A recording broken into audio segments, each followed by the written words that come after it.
अयोध्या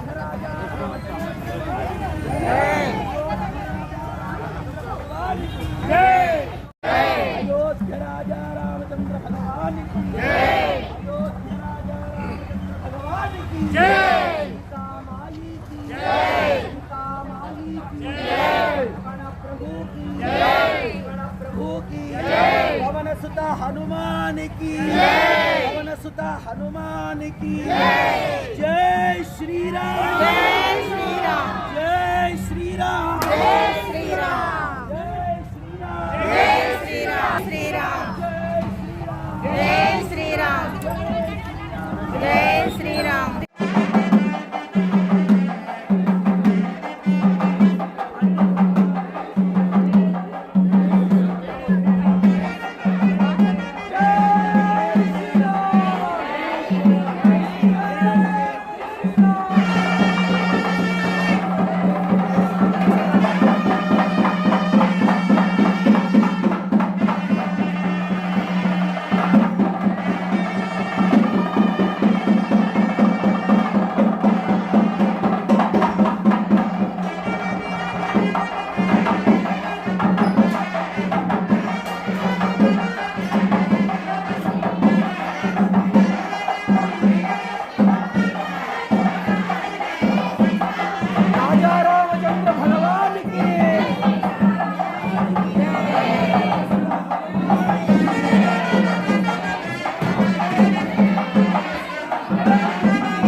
ఒకసారి జరగా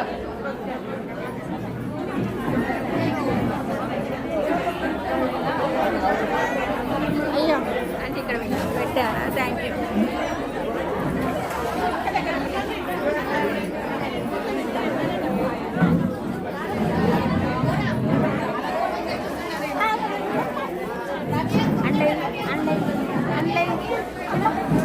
ఆజ్ఞని మన రామాచార్యులు గారు మనకు తెలిపిస్తారు. అయోధ్య నుంచి వచ్చినటువంటి శ్రీరామవాణి శ్రీరామ వాక్యం ఏమిటో ఇప్పుడు ఈయన వినిపిస్తారు. ఈ యొక్క అక్షతల్ని ఏ విధంగా స్వీకరించాలి అనేటువంటి విధానాన్ని అయోధ్య రాము యొక్క ఆజ్ఞను శ్రీమాన్ వరదాచార్యులు గారు మనకి సవివరంగా అందిస్తారు. అందరూ నిశ్శబ్దంగా వినవలసిందిగా అనేక విజ్ఞాపనలు. సుమారు 500 సంవత్సరాలు మనం కష్టపడితే భవ్యమైన రామ మందిరం అయోధ్యలో నిర్మాణం జరుగుతుంది. అటువంటి రామ మందిరం 22వ తారీఖు జనవరి రోజు మనకు ఇక్కడ ప్రత్యక్ష ప్రసారంలో మనం అందరం కూడా చూడొచ్చు.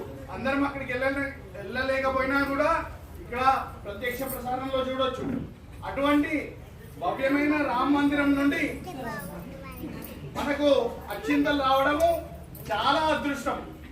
దాని విశేషం ఏంటి, అవి ఎట్లా వాడుకోవాలి ఏంటి అనేది మన భవానీ నగర్ కార్యవాహ వారు ఆచార్య వరదరాజాచార్యులు గారు వారు మనకి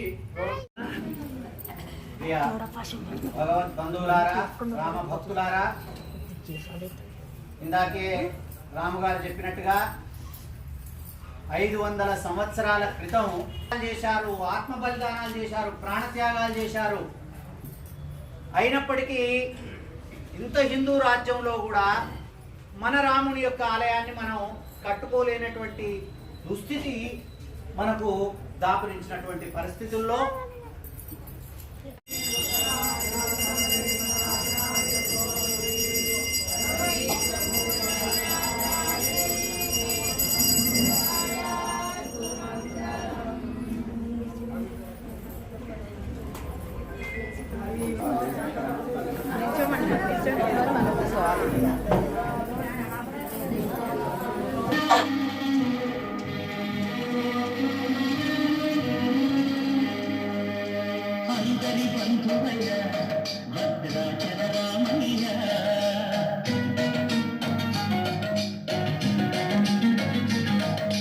ఆదుకునే ప్రభువయ్యా అయోధ్య రామయ్యా,